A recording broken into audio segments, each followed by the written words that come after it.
Is the Buck 119 still a good knife? I know they were good back in the day, but I don't know if they're shit now. I do not trust YouTube shills. Also, is the 120 actually worth it compared to the 119? I can actually answer this one. It is. What are you going to use it for? Killing the neighborhood cats? No, that's what the 1022 is for, Anon. I don't own a 119, but I have several bucks and the quality isn't like it used to be. You can probably do much better in this market if you're willing to spend a little extra on a fixed blade. I just like how full tang buck knives look. I don't give a shit about practicality or optimizing knife loadouts. Even a shitty $10 Walmart buck knife mogs every other sort of knife. The very tip is a bit brittle and can snap, but it's otherwise a good knife. On a side note, I've seen about 3 separate incels sporting the 119 on their hip in just the last 2 weeks alone.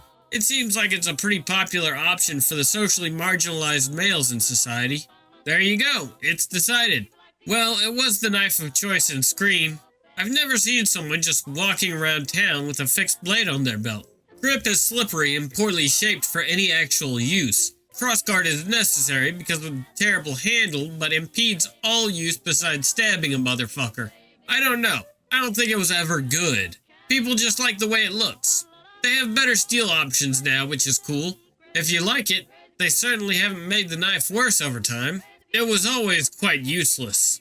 It needs at least hatching or something, and to be thinner by like half a millimeter in every direction.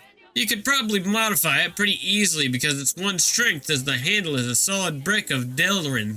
Still fitting wouldn't hurt either, but would fuck up its balance in the sheath, like you see on the brass version, which is about an inch into the handle, which is ironically great for knife fighting. I don't know, I don't think it was ever good. The blade steel was the hot new thing when boomers were young. The buck was stainless, yet it held an edge better and sharpened more easily than most. However, in the decades that have passed, we have much better steels now. There's no reason to settle for it. And yeah, I 100% agree about the handles.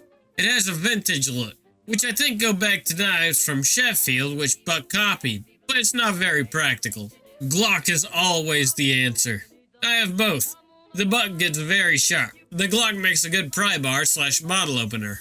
I'm convinced Glock knife shills on here are 90% kids who got one for Christmas and are just trying to justify its practicality. Just a very affordable stabby thing. I don't know, I used my Martin-made Belgium World War II machete to hack away overgrown blackberry bushes to recapture my family's garden today. It rests back in its sheath on my Alice gear. My razor-sharp Winchester Bowie sits in its shitty nylon holster. My cold steel Tonto is somewhere in my closet, but my CRKT CEO is always in my pocket. I love my pointy little stabby bastard. Get the Harbor Freight clone of the 119 instead. I have one. It came out of the package scary sharp and has a dogshit vinyl sheath. It would certainly serve well as a cheap shank for no-guns people. I doubt I'll ever use it because I already have a beater Mora that is a more practical field knife. I have a 117. A nice thing about the sheath is how it holds the knife in place.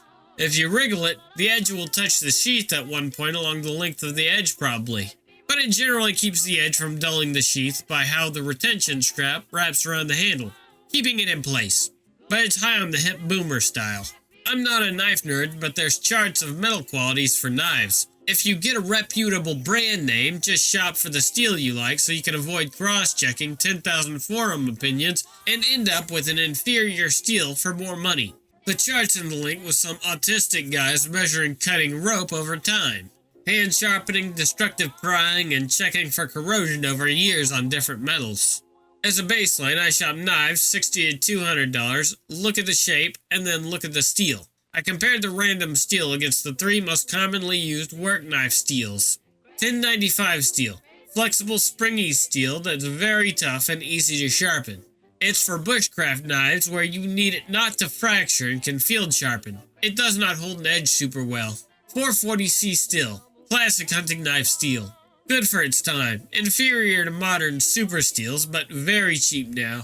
S30V steel, the first common super steel optimized for hunting knives through I think Cabela's.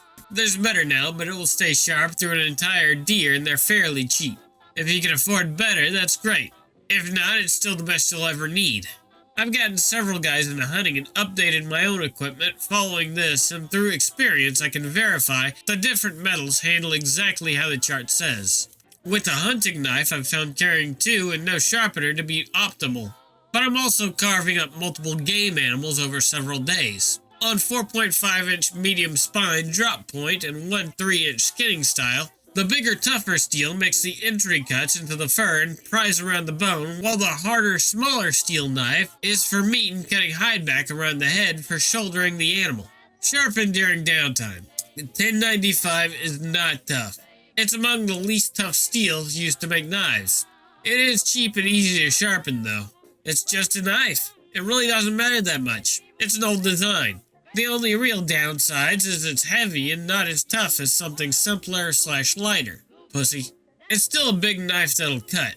If you need something to use as a pry bar, look elsewhere. Otherwise, sure, it's fine. I swear most people would probably be okay if they bought a kitchen knife out into the woods. I have one and I like it. Decent all around and has stayed sharp through 2 deer and a dozen plus rabbits. I have both. I just keep the 119 in my car. Proved handy when some fucking dumbass came up to my window at red light chipping out last year. Fucking faggot immediately folded like a pussy and then started filming me with his phone like a snitch. The 120 is far superior. The 119 just lacks the same intimidation factor. Go people like you. Go big people. Damn big people. Damn people like me. Go crazy over things you do. While we are underneath the moon above.